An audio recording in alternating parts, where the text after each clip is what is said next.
कड़ी मेहनत करने के बाद भी सफलता क्यों नहीं मिलती है?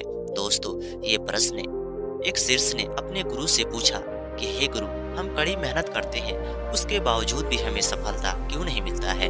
दोस्तों, आप लोग भी अक्सर देखे होंगे कि इस संसार में बहुत सारे लोग अपने जीवन में बहुत ज्यादा मेहनत करते हैं, लेकिन उसके बावजूद भी उन्हें सफलता क्यों नहीं मिलती है?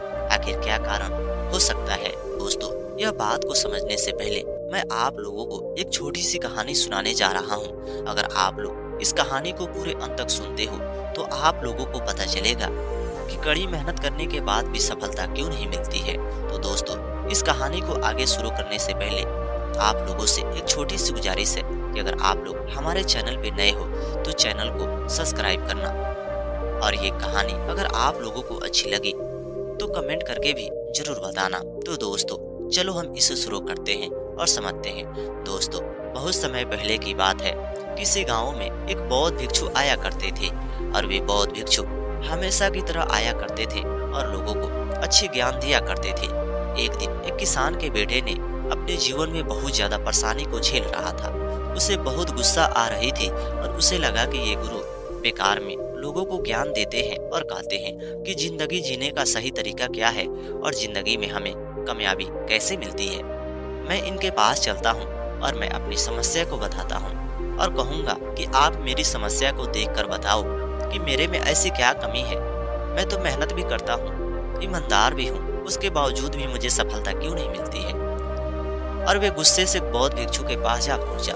उस वक्त बौद्ध भिक्षु बहुत सारे लोगों को समस्या को सुन रहे थे और उसका समाधान भी निकाल रहे थे। दोस्तों, यह सब देखकर वह भी लाइन में खड़े हो जाता है। लाइन में खड़े होते हुए वे देख रहा था कि लोग अपनी अपनी समस्या को बता रहे हैं और गुरु उनकी समस्या का समाधान भी निकाल रहे हैं। धीरे धीरे उसकी जब बारी आती है तो वे कहने लगा कि हे गुरु, आप तो लोगों को हमेशा शिक्षा दिया करते हो कि आप अपने जीवन में कामयाब होने के लिए आपको ईमानदारी पूर्वक रहना चाहिए, ईमानदारी से काम करना चाहिए और कड़ी मेहनत करना चाहिए। लेकिन मेरे में ये सारी खूबी है, उसके बावजूद भी मैं गरीब हूँ, परेशान हूँ और मेरे जीवन में दिन प्रतिदिन दुर्घटना हो रही है और मैं बहुत ज्यादा तकलीफ में जी रहा हूँ। गुरु ने कहा कि बेटे, ऐसे नहीं कहते हैं। आखिर जीवन में दुर्घटना क्यों घटती है? हमारे जीवन में जो भी होता है सही के लिए होता है। दोस्तों, यह बात सुनते ही उसे और ज्यादा गुस्सा आ जाता है और वे कहने लगता है, हे गुरु, आप ही बताइए, क्या मेरे जीवन में हमेशा दुख और तकलीफ हो रही है? ये मेरे फायदे के लिए है, मेरे लिए अच्छा है। उन्होंने कहा कि बेटे, गुस्से नहीं होते हैं, पहली बात को सुनो और बताओ कि तुम्हारे साथ क्या हो रहा है।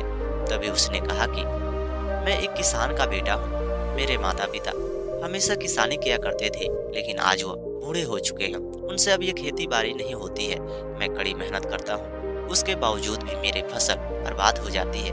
कभी धूप की वजह से, कभी बाढ़ की वजह से, कभी जंगली जानवर भी हमारी फसल को बर्बाद कर देते हैं। और मैं कड़ी मेहनत भी करता हूँ, भगवान से प्रार्थना करता हूँ, मैं ईमानदार हूँ, उन जानवरों को मारता भी नहीं हूँ और अपने खेतों से हाँकता भी नहीं हूँ। उसके बावजूद भी मेरे साथ ये क्या हो रहा है? उन्होंने कहा कि बेटे, यही तो गलती है। उन जानवरों को आपको मारना नहीं है, लेकिन आपको अपने खेतों से उसे भगा देना चाहिए। जब वो खेतों से आप भगा दोगे तो शायद आपकी फसल बच जाएगी। यह बात सुनते ही उसने कहा कि हे गुरु, लेकिन अगर मैं अपने खेतों से उन्हें भगा दूंगा तो वे दूसरों के खेतों में जाके चरने लगेंगे और उनका फसल बर्बाद कर देंगे। मेरी वजह से दूसरे लोगों को नुकसान हो सकती है। गुरु मुस्कुराए और कहने लगे कि बेटे, बात तो सही है, लेकिन मैं तुम्हें भगाने के लिए ऐसा नहीं कह रहा हूँ कि लोगों के खेतों में उसे भगा दो। उसे भगाते वक्त उन्हें जंगल के रास्ता दिखा दो और वे जंगल में चले जाएंगे और जंगल में हरी भरी घास भी पड़ी है, उसे वो चर लेंगे और अपना पेट भर लेंगे, जिसके चलते तुम्हारा फसल भी बच जाएगी और तुम अपने जीवन में तकलीफ भी नहीं रहोगे, क्योंकि तुम्हारे जीवन में दुखों का कारण यही है कि तुम अपने जीवन में फसल को उगाना तो चाहते हो, लेकिन जंगली जानवर और धूप और बाढ़ की वजह से खत्म हो जाती है। लेकिन धूप और बाढ़ ये तो नियति के हाथ में है और प्रकृति जैसा चाहती है वैसा ही करती है। और ऐसा नहीं है कि सिर्फ आपके ही फसल बर्बाद होंगे, आपके साथ में जितने सारे खेत होंगे, अगल बगल में आपके पड़ोसी होंगे, उनके भी बर्बाद होती होगी। यह बात सुनते ही उसने कहा कि हे गुरु, बात तो सही है, मेरे साथ मेरे पड़ोसियों का भी फसल बर्बाद होता है। तभी उन्होंने कहा कि लेकिन वे लोग तो आपके जैसे बैठ के नहीं रोते हैं और मेरे बाद ये प्रश्न पूछने भी नहीं आए हैं। उसने कहा कि हे गुरु, लेकिन उनके जीवन में उतना भी बुरा प्रभाव हो रहा है, उतनी भी फसलें बर्बाद होती है, लेकिन फिर भी उनके जीवन में पैसे की कमी नहीं है। वे हमेशा परदेश में जाके काम किया करते हैं और उनके जीवन में कोई कमी नहीं है, तो वे परेशान क्यों रहेंगे? तभी उन्होंने कहा कि लेकिन तुम भी तो अपने जीवन में शहर में जाके काम कर सकते हो, पैसे कमा सकते हो, लेकिन तुम अपने घर को छोड़कर क्यों नहीं जाते हो? अब लड़का बात को टालने लगा और कहने लगा कि हे गुरु, मेरे जीवन में बूढ़े माता पिता हैं और मैं अपने बूढ़े माता पिता को छोड़कर कहाँ जाऊंगा? अगर मैं अपने बूढ़े माता पिता को छोड़ के कहीं पे चला जाता हूँ तो मेरे लिए और ज्यादा दुख कायम हो सकती है।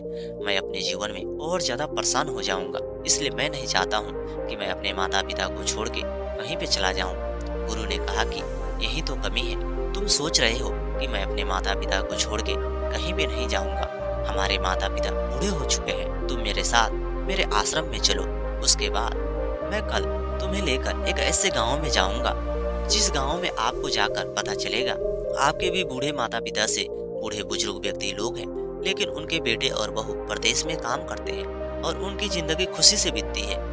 उन्होंने एक पल भी नहीं सोचा कि हमारे जाने के बाद हमारे माता पिता को क्या होगा। अगर वे लोग भी अपने घर पे होते तो शायद उनके माता पिता को इतनी ज्यादा खुशी नहीं मिलती जितनी वे लोग प्रदेश में दे रहे हैं।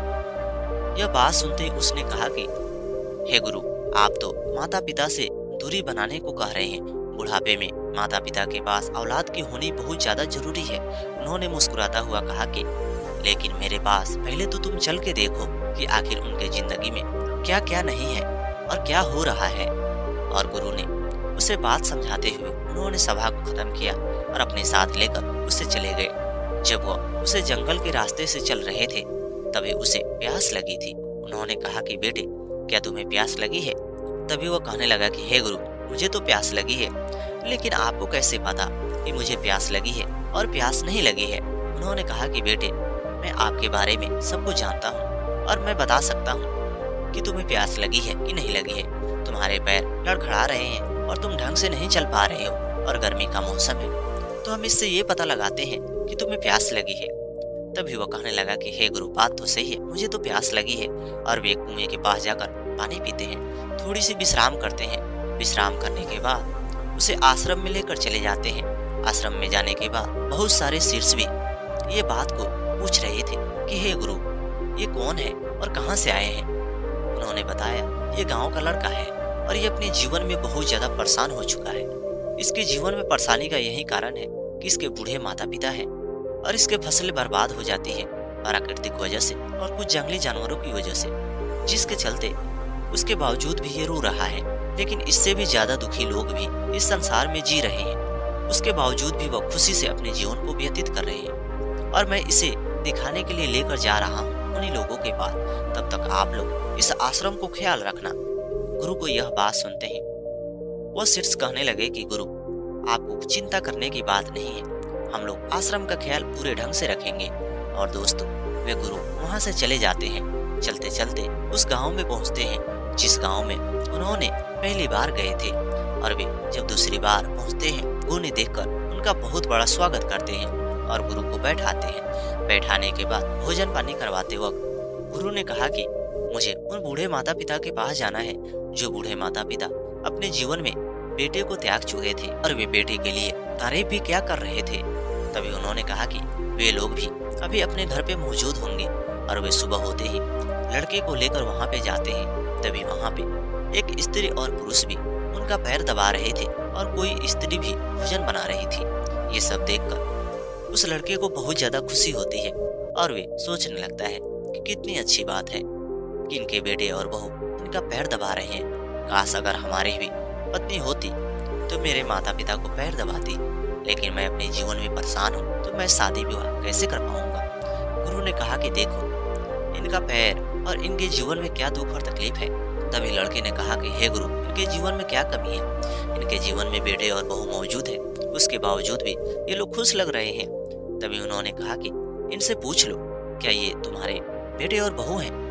तभी वो लड़का उनसे पूछता है कि हे बूढ़े व्यक्ति, क्या ये आपके बेटे और बहू हैं? जिसके चलते उन्होंने मना किया और कहा कि नहीं, ये हमारे बेटे और बहू नहीं है, लेकिन ये हमारे बेटे और बहू से ही बढ़ के हो सकते हैं, क्योंकि हमारे बेटे और बहू की नौकरी परदेश में लग चुका है और उन्होंने सोचा कि अगर हम घर पे रहेंगे तो हमारे माता पिता को हम तो सेवा करेंगे, और अगर हम परदेश में उन्हें लेकर चलेंगे तो हमारे माता पिता को मन भी वहाँ पे नहीं लगता है। और हमने मना भी कर दिया कि बेटे हमारे परदेश में मन नहीं लगता है। तो उन्होंने कहा कि ठीक है, हम नौकरी छोड़ देंगे। लेकिन हमने उनसे मना किया और कहा कि नहीं, आप लोग नौकरी पे जाइए और एक काम करिए, हमारे लिए आप नौकर इकट्ठा कर दीजिए। और उन्होंने हमारे लिए नौकर इकट्ठा कर दिया, और 2 स्त्रियां हैं और एक पुरुष है। ये हमारा देख रेख किया करते हैं और उन्हीं के बदले पैसे इन्हें मिल जाता है। और हम नहीं चाहते हैं कि हमारे बेटे और बहू अपने जीवन में कामयाब ना हो पाए। यह बात सुनते ही उसे लगा कि शायद बात तो सही है। अगर मैं शादी विवाह कर लेता हूँ तो मेरी पत्नी आ जाएगी और मेरे माता पिता को देख रेख करेगी, और उसके बावजूद मैं परदेश में जाके काम करूंगा और साथ में अपने जीवन में कामयाब हो जाऊंगा और मुझे पैसे भी अधिक मिलेगी। तभी गुरु ने कहा कि क्या आपको समझ में आई कि आखिर आप में और उन लोगों में क्या फर्क है? तभी उसने कहा कि गुरु, मुझे सब कुछ समझ में आ चुका है। तभी उन्होंने कहा कि देखो, तुम्हारे जीवन में कामयाबी नहीं होने का यही कारण है कि तुम्हारे जीवन में लक्ष्य नहीं है और तुम कड़ी मेहनत कर रहे हो और बार बार कोस रहे हो, और तुम उसी रास्ते को अपना रहे हो जो रास्ता बार बार तुम्हें गलत संकेत दे रहा है, और उस रास्ते को छोड़कर तुम्हें सही रास्ता अपनाना होगा। लड़के ने अपने जीवन में कामयाब होने के लिए गांव में मेहनत मजदूरी कर रहा था।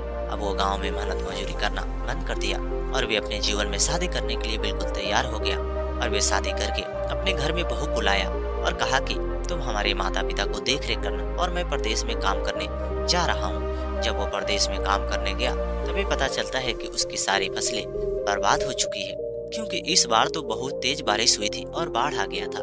लेकिन उसने अपने काम पे ध्यान दिया और वे अपने साथ जितने सारे लोगों को काम करा रहा था वे सारे लोग भी बहुत ज्यादा खुश थे। उनकी भी फसल बर्बाद हो चुकी थी, लेकिन पैसे भी वे लोग कमा रहे थे। जब वो पैसे लेकर घर पे आता है उससे भी ज्यादा वो फसल खरीद लेता है और अपने माता पिता को तरह तरह की दवाई और इलाज करवाता है। पत्नी भी खुश होती है और माता पिता भी खुश होते हैं। तभी उसे समझ में आ जाता है कि सच में कड़ी मेहनत करने के बाद भी सफलता हमें क्यों नहीं मिलती है। तो कारण यही है कि हम अपने जीवन में उसी तरीके को अपना रहे हैं जिस तरीके से हमें असफलता बार बार मिल रही है। अगर आपके जीवन में बार बार असफलता मिल रही है और आप सोच रहे हो कि हम कड़ी मेहनत भी कर रहे हैं और हमें सफलता नहीं मिल रही है, तो आपको वे तरीका बदलना होगा, आपको दूसरे तरीका भी अपनाना होगा। दोस्तों, मैं ये नहीं कह रहा हूँ कि आप अपने माता पिता को छोड़ दो और बदले में आप नौकर रख दो और आपके माता पिता आपके नौकर के साथ रहेंगे, ये मुझे कहना बिल्कुल गलत है। लेकिन अगर आपको अपने खेतों से फायदे नहीं मिल रहा है, अगर आपके गांव में आपकी मजदूरी नहीं मिल रही है, तो आपको अपने माता पिता को लेकर शहर में जाना चाहिए। लेकिन माता पिता अगर मना कर रहे हैं कि नहीं मुझे गांव में रहना है, उसके लिए आपकी बहू को उन्हें देखभाल करना चाहिए। और आप पैसे कमाते हो तो धीरे धीरे उनके लिए 1-2 और आदमियों को भी रख सकते हो जिनके लिए उनका भी मन लगता रहेगा। दोस्तों, उम्मीद करता हूँ कि ये कहानी आप लोगों को बिल्कुल अच्छी लगी होगी और पसंद भी आई होगी। अगर ये कहानी आप लोगों को पसंद आई होगी तो कमेंट करके जरूर बताना, और हमारे चैनल पे नए हो तो चैनल को भी सब्सक्राइब करना।